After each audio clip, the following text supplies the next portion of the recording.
I've literally given hundreds of talks over the years about how I dealt with cancer. Not that my story is any more relevant or significant than anyone else's, but I guess that because I've been in the public eye for over 30 years, people feel they know me. And to be honest, it is quite a privilege to have people want to hear my story. And I tell it willingly because I hope that in my story they can take something out of it and it might help them deal with cancer. I remember one occasion after giving a talk, this guy came up to me and he was looking rather belligerent actually. And I was wondering what he was going to say. And he said, "Graeme Goodings," he said, "you got bowel cancer 2 years before I did." I said, "Oh, really? Did I? How are you doing?" He said, "Well, I'm doing well now." He said, "I remember at the time saying, if that bloke on TV can beat cancer, so can I." And we both had a good laugh. And I thought, well, if he sees me as a role model, that's fine. And you find, dealing with cancer, that you find strength in others.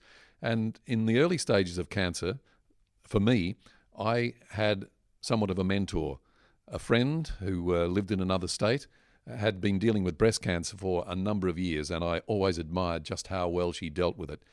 And I rang her. Now, I had bowel cancer, she had breast cancer, but there were a lot of similarities in cancer, what it does to your body, the treatment and so forth. And I would often ring her and say, "Sue, what happens when I do this?" Or "How should I react to so forth?" Or "Did you go through this sort of treatment and what sort of reaction did you get?" And it was so reassuring to hear someone who'd been there and done that. Because this is the big feeling with cancer. You really do feel like you're on your own. You feel, no one can help you. No matter, you can be in a room full of people and you start thinking about your cancer and you're all alone. So it is just wonderful to be able to speak to someone who can just give you a bit of reassurance. They're not giving you advice. They're not telling you what to do or what's going to happen. They're just going to tell you what happened to them and how they reacted to it.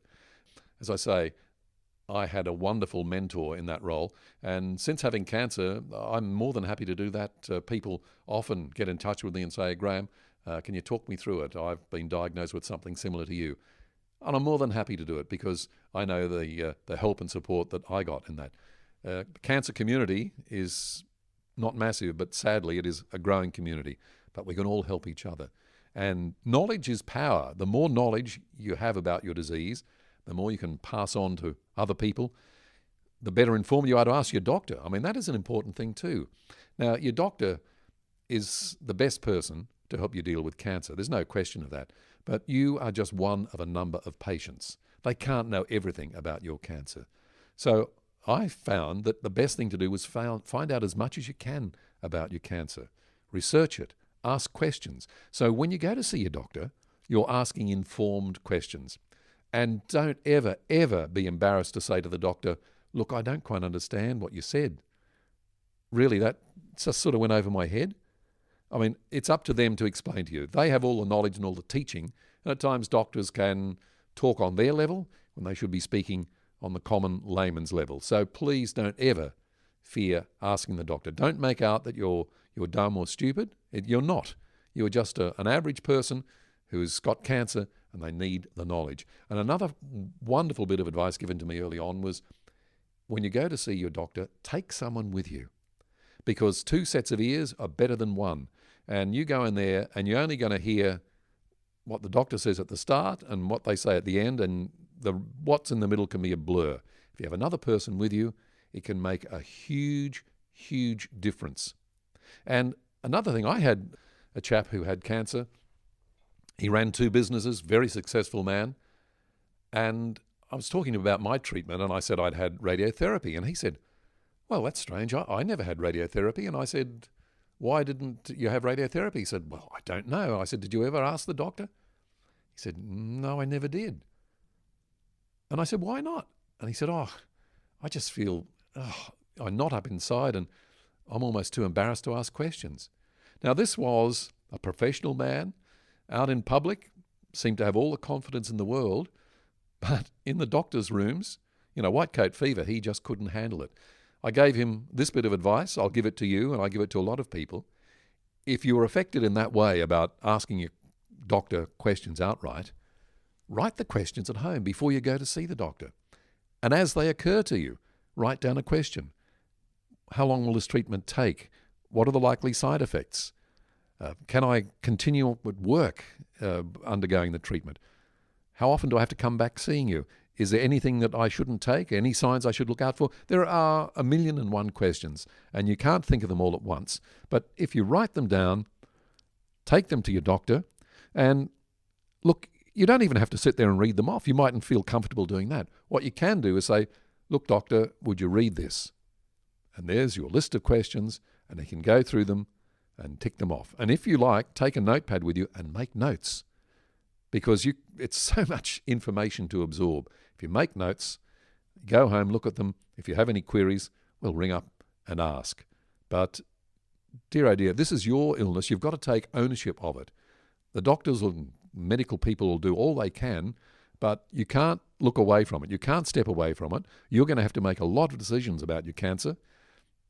Ultimately, you have to decide, yes, I'll have chemo. No, I won't have chemo. No, I won't bother with surgery. I'll just try radiotherapy. I'm just going to do complementary medicine.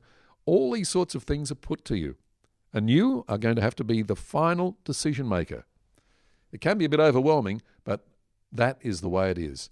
I had a wonderful radiotherapist, and we had lots of discussions. We didn't agree on a lot of things, but one thing he imparted to me, and this is because I was coming from the complementary medicine side of things, and I expressed how beneficial I thought they were, and he was sceptical, as is his right to be. And we talked about it, and he said to me, look, Graeme, whatever you decide on treatment-wise, he said, whether it be surgery, radiotherapy, chemotherapy, naturopathy, homeopathy, acupuncture, music therapy, he said, whatever treatment you decide on, once you've decided on it, believe it will work. Believe that is the right treatment. He said, because the most powerful cancer-fighting agent of all is your mind. And once your mind has decided that you're taking the right course of treatment, that will work for you. Now, that might cut across modern Western medicine and how they feel about things, but I'll be damned if I don't think it's right.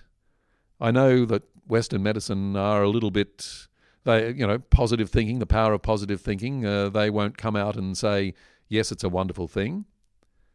But you speak to two people side by side with the same sort of cancer, one with a positive attitude and one with a negative attitude, and you tell me which one you think will come through.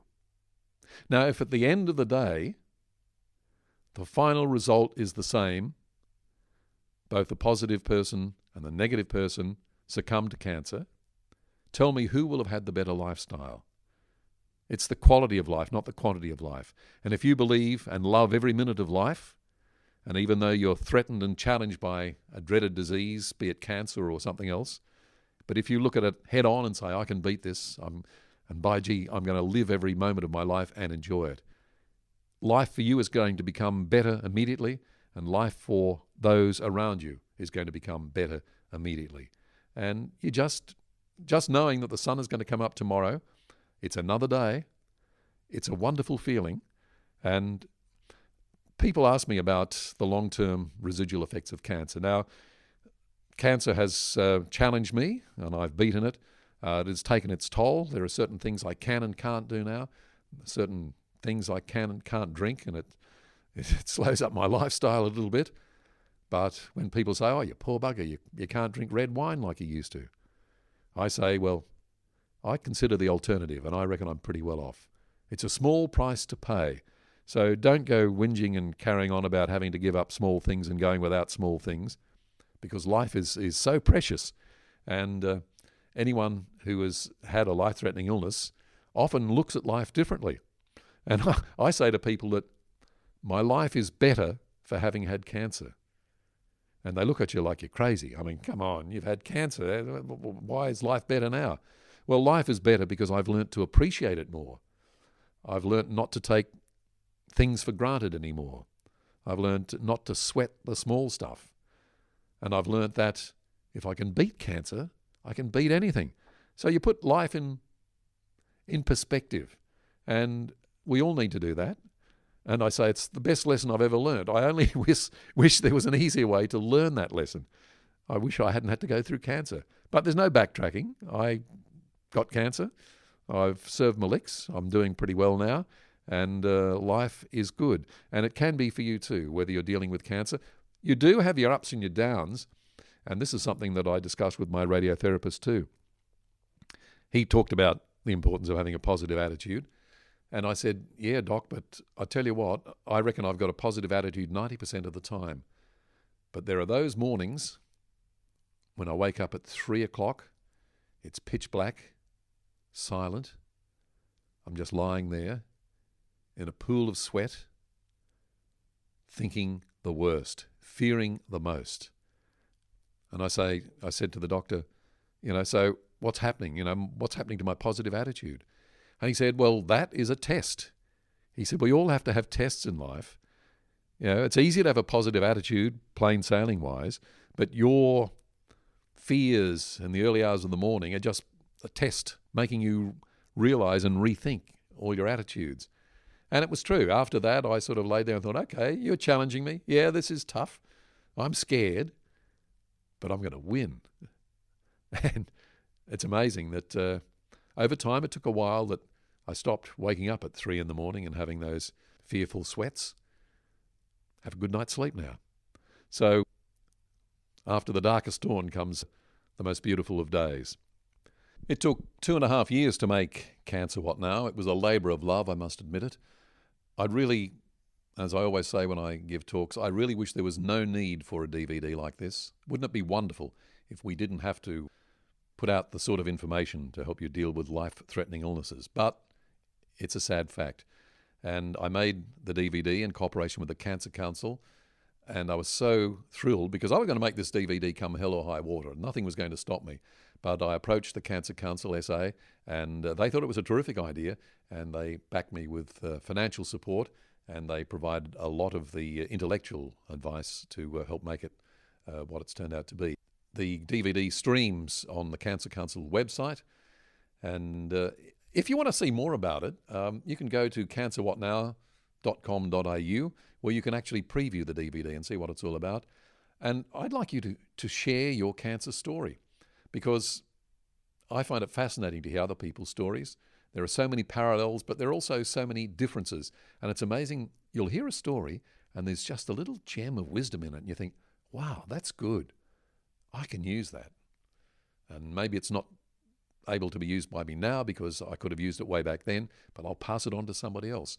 Because we have a powerful network, we cancer survivors, and overall we have a pretty positive outlook on life. When we get together in small groups, we have something, a bond, we're something in common. And as I say, I'd like to hear your cancer story. You just go online and you can leave it there at cancerwhatnow.com.au, and the DVD is also available for purchase. And you can also purchase it from national pharmacies. So that might do us for this webcast. Maybe next time I'll go into more detail as to exactly what is on the DVD, going through it chapter by chapter, so you get a taste of what it's all about. Maybe you have some questions. I'd be more than happy to answer them for you. Once again, you can go to the website and follow the links there. Also, you can visit Cancer What Now Facebook page and leave a message for me there. I'd like to hear your story. Please provide me with any feedback, anything you'd like to hear, any story you'd like told. I'm more than happy to tell it, because as I say, there's strength in numbers and we cancer survivors must stick together. Thank you so much for joining me. I hope I've provided you with a morsel of information and hope to speak to you soon. Thanks very much.